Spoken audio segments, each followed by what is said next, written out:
We're going to talk about parabolas again. However, this time we're going to approach it from the perspective of what goes on with conic sections. Conic sections, basically, if you take one cone and put it on top of the other, and that's what we have here in gray, and if you slice it in different ways, you get different shapes. So we're slicing cones, hence the idea of conic sections. If you slice it horizontal here, you get a perfect circle. If you slice it at a little bit of an angle, you get a nice ellipse. If you slice it at a steeper angle than the ellipse, where it doesn't necessarily go through the other side, you get what's referred to as a parabola. If your angle gets more or less straight up and down or close to it, then you get this one shape called a hyperbola, which is wide U at the top and a wide U going down at the bottom. Different shape than the U that you get from the parabola, though, so keep that in mind. Now, technically speaking, from a conic perspective, a parabola is a set of all points in a plane that are equal distant from a given point called a focus and a given line called a directrix. So we have a parabola in blue here. Our given point's called the focus, and our given line down here is our directrix.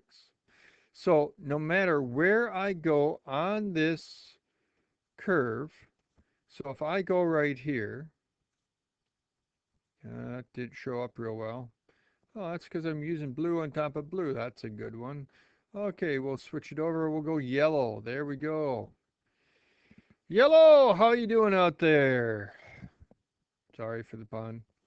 So we could go straight down, and this yellow distance to go straight down is identical to the diagonal distance if you go straight over to your, that's supposed to be a straight line there, by the way, straight, not wiggle woggly, but going from there over to our focus, the length of that has to be equal to the length of this. No matter what point you choose on your blue parabola, that ends up being the same.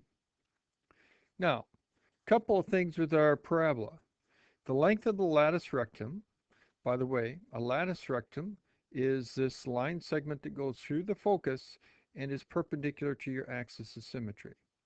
Remember, axis of symmetry is a line that cuts your parabola in half so that each side's the mirror image of it. The length of that is just 1 over a. By the way, a is the number that's in front of your squared term. Whether you're in the standard form down here, the vertex form down there, or the standard form up here, a is still the number in front of your x squared. So, a couple other things. That's not working quite the way I want it to. Just a second here. Now it's positioned right. Now, if you look at the distance from your vertex, which is right here at the crosshairs, to your focus, or your vertex to your directrix, it's the same. Either way, that distance is 1 over 4a. And since we're dealing with distance, it's got to be positive. So if a is negative, it still ends up being positive because of the absolute value here. Now, we've worked with parabolas before that open up and down. So if a parabola opens up and down, it's going to be in this form right here.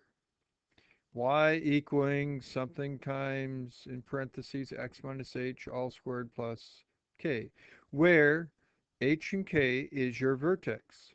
Now, if your parabola is opening sideways, opening left to right, then it's in the form of x equaling a, and then in parentheses, y minus k all squared plus h.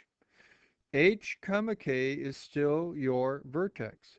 However, when you're opening sideways, the h and the k flip-flop. Here it's h followed by k. When you're opening sideways, it's k followed by h. So just be paying attention to that. Now, for either one of these, if a is positive, you open in the positive direction. Well, if it's y's, that's opening up because positive y's go up. If that's x's, that's opening to the right because positive x's go to the right. If a is negative, you open in the negative direction.